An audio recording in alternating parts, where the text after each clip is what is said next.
Ditreskrimsus Polda DIY telah melimpahkan tersangka kasus tindak pidana korupsi di RSUD Wonosari berinisial perempuan berinisial II ke Kejaksaan Tinggi Daerah Istimewa Yogyakarta.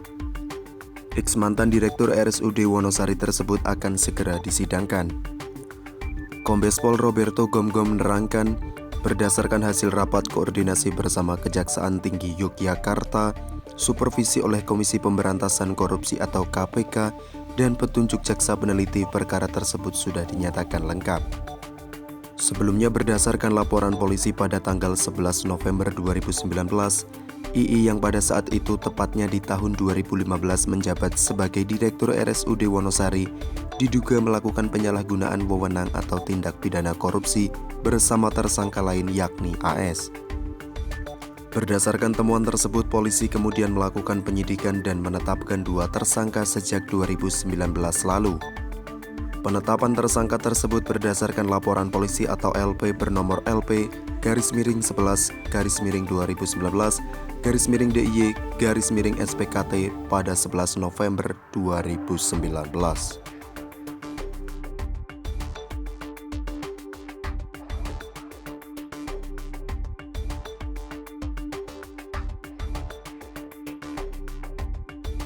Kami menjelaskan kronologis mengenai dugaan tindak pidana korupsi berupa penyalahgunaan wewenang, kembali kepada masalah Lagun terkait adanya pungutan dan juga penyimpangan di Rumah Sakit Umum Daerah Wonosari, Gunung Kidul, Yogyakarta.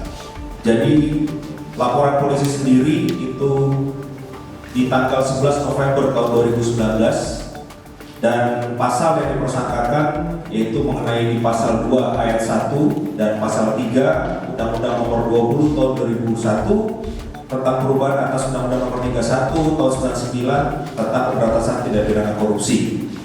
Kronologisnya adalah tersangka, kita inisialnya adalah II, warga Wonosari juga di Gunung Kidul, perempuan. Beliau menjabat sebagai pada saat terjadinya peristiwa tersebut sebagai direktur antara tahun 2009 sampai dengan 2012. Ini terjadi adanya kesalahan bayar. Jadi kesalahan bayar uang jasa pelayanan dokter laboratorium kepada para dokter dan petugas kesehatan di Rumah Sakit Umum Daerah Wonosari. Karena kesalahan bayar pada tahun 2015, tersangka II yang memerintahkan untuk mengumpulkan kembali uang tersebut dan ditaruh secara cash ke dalam brankas. Namun penggunaannya tidak dikembalikan kepada kas daerah. Itu kembali dipergunakan dengan bersama-sama ada satu tersangka lain yang kita periksa dan kita berkas secara terpisah di berkas tersendiri dengan inisial AS. Kemudian secara bersama-sama mereka secara sadar dengan menggunakan modus memalsukan seluruh kwitansi penggunaan uang sehingga penggunaan tersebut ada yang bersifat fiktif dan juga ada yang memang dipergunakan.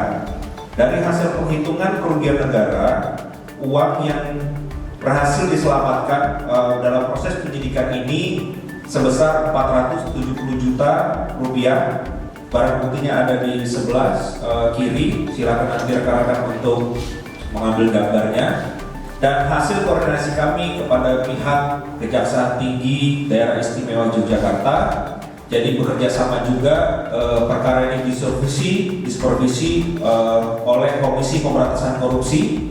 Kami juga sudah mengalami rapat dan juga supervisi kasus langsung dari pihak Deputi Korsub Yogyakarta, bekerja sama juga dengan Kejaksaan Tinggi DIY, maka perkara ini sudah dinyatakan lengkap dan hari ini kita akan mengirimkan atau dengan istilah tahap 2 pengiriman tersangka dan barang bukti untuk selanjutnya oleh jaksa akan diajukan ke sidang pengadilan.